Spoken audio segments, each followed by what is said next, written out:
हमें जागरण के लिए मिला है, परंतु हम मन के अंधेरों में इस जीवन को जी ही नहीं पाते, जागृत ही नहीं हो पाते। मन की आंखें नहीं खुलती, बाहर आंख देखती तो है, पर मन की आंख अंधी हो जाती है। हम आध्यात्मिक अंधेपन के शिकार हैं। एक अंधा और उसका आंख वाला दोस्त एक सर्द भरी रातों में एक मारुस्थल को पार करते हैं। एक दिन सुबह अंधा पहले उठ जाता है। मारुस्थल की रात थी, ठंड के दिन थे और वो अपनी लकड़ी को टटोलने लगा। लकड़ी ना मिली। एक सांप पड़ा हुआ था जो ठंड के मारे एकदम सिकुड़ गया। उसने भगवान को धन्यवाद दिया कि भगवान, तूने मेरी लकड़ी तो खो दी, पर उससे बहुत बेहतर चिकनी सुंदर लकड़ी मुझे दे दी। उसने अपनी आंख वाले दोस्त को धक्का मारा और कहा, उठो।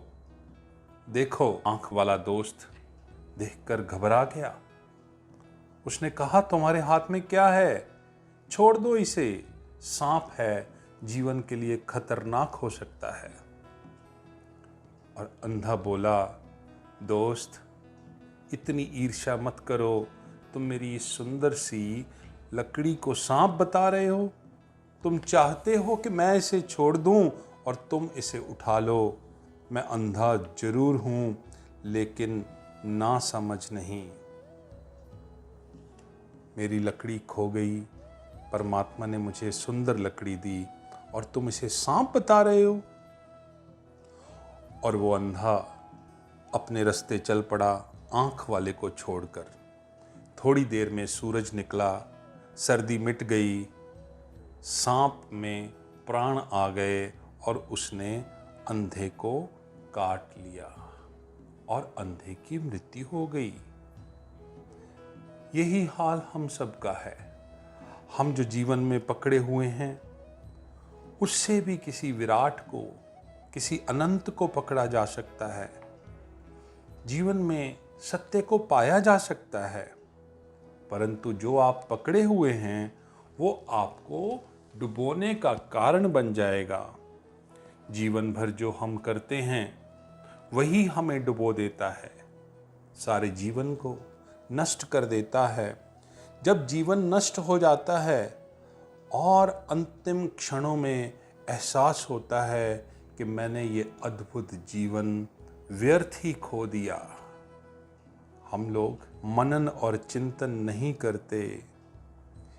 इस जीवन में हमें एक व्यक्ति बनना है, एक इंडिविजुअल, एक व्यक्ति, और वो सचेतन व्यक्ति जिसकी अपनी जीवन की दशा है, जिसने तय किया उसने कहाँ जाना है, कहाँ पहुँचना है, और उसने तय किया कि क्या बनना है, क्या होना है। उस निर्माण को अपने हाथ में लिया। मनुष्य की सबसे बड़ी कृति स्वयं मनुष्य है। मनुष्य का सबसे बड़ा सृजन स्वयं का निर्माण है। आप कुछ भी बनाएं, वो बनाना काम का नहीं। सब पानी पर खींची हुई लकीरों की तरह एक दिन मिट जाएगा। जो आप अपने भीतर निर्मित करोगे, जब आप अपने आप को बनाओगे, वो एक अमिट रूप में आपके साथ हमेशा रहेगा। जब आप विचार करेंगे तो आपको दिखाई पड़ेगा। आप पतझड़ में गिरे हुए एक पत्ते की तरह हो, जिसे हवाएं कहीं भी उड़ा कर ले जा रही हैं।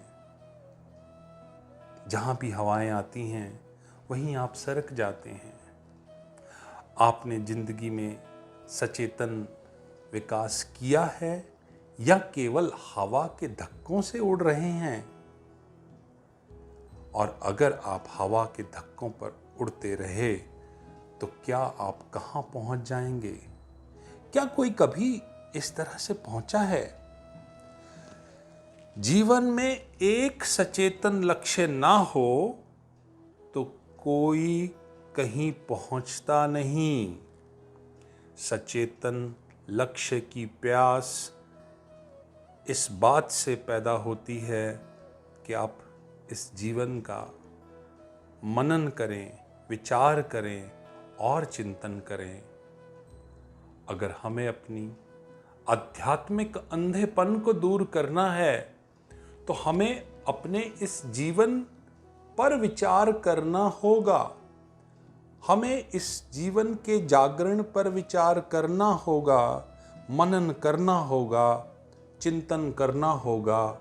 तभी हम अनंत को पा सकेंगे और आनंद में रह सकेंगे और अपने मृत्यु को वेलकम कर सकेंगे। नहीं तो हम भी अपने अंतिम समय में इसी संताप में जिएंगे कि मैंने अपने जीवन को व्यर्थ ही खो दिया। हमें इस बात को अभी से ही विचार करना चाहिए कि आप कर क्या रहे हैं। जीवन में आपको किसे पाना है और इसके लिए आप अथक प्रयास अभी से शुरू करिए, तभी आपके जीवन में जागरण हो सकेगा।